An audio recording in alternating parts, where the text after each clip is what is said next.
लहानांपासून मोठ्यांपर्यंत आवडेल अशी माझ्या पद्धतीची पिवळ्या बटाट्याची भाजी नक्की एकदा तुम्ही करून बघा. मुलांच्या टिफिनसाठी, ऑफिसच्या टिफिनसाठी एकदम उत्तम पर्याय आहे. चला तर मग वेळ न घालता व्हिडिओला सुरुवात करूया.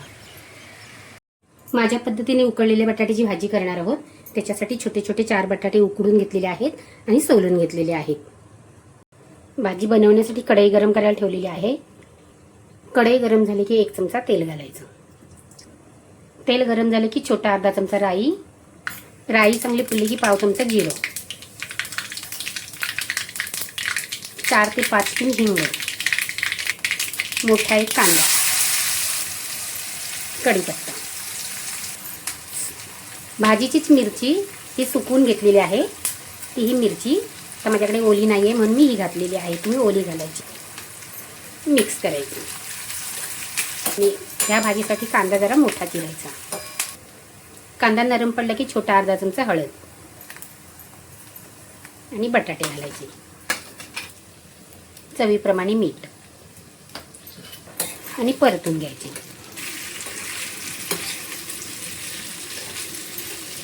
बटाटा उकडताना ना जास्त शिजवायचा नाही, थोडासा जरा कमी शिजवायचा आणि असा मस्तपैकी असं परतून घ्यायचं. मग भाजी खूप छान लागते. देठासकट कोथिंबीर आणि ओलं खोबरं मिक्स करून घ्यायची. आपली झटपट उकडलेल्या बटाट्याची भाजी तयार आहे. जेवढ्या चपात्या करायच्या आहेत ना तेवढं पीठ घ्यायचं. यामध्ये अर्धा चमचा मीठ घालायचं. मिक्स करून घ्यायचं. मीठ घालायचं पण जास्त मीठ घालायचं नाही, थोडंसंच घालायचं. तुम्ही जसं रोज घालत असाल ना त्याप्रमाणे मीठ घालून घ्यायचं. थोडं थोडं पाणी घालून पीठ भिजून घ्यायचं. तुम्हाला जसं रोज चपातीला लागतं ना त्याप्रमाणे पीठ मळून घ्यायचं.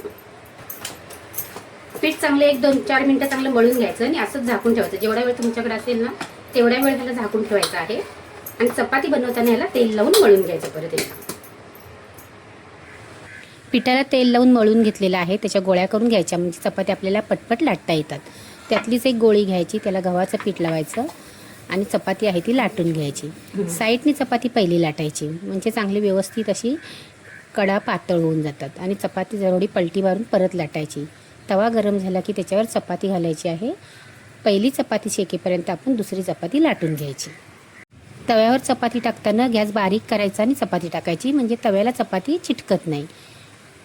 थोड्या वेळाने चपाती लगेच पलटी करायची आहे आणि गॅस मध्यम ठेवायचा. मध्यम किंवा तुम्हाला फास्ट पाहिजे तर फास्ट ठेवायचा. आणि चपाती दोन्ही साईडनी खरपूस अशी आपल्याला भाजून घ्यायची आहे.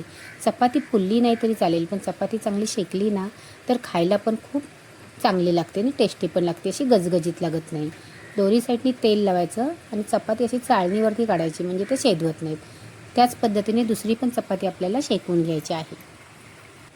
पहिली चपाती शेकेपर्यंत दुसरी चपाती लाटून पण होते. आणि चपात्या सारख्या अशा पलटी करायची नाही. सारखी पलटी केली, गॅस एकदम बारीक ठेवला तर चपात्या चामट होतात.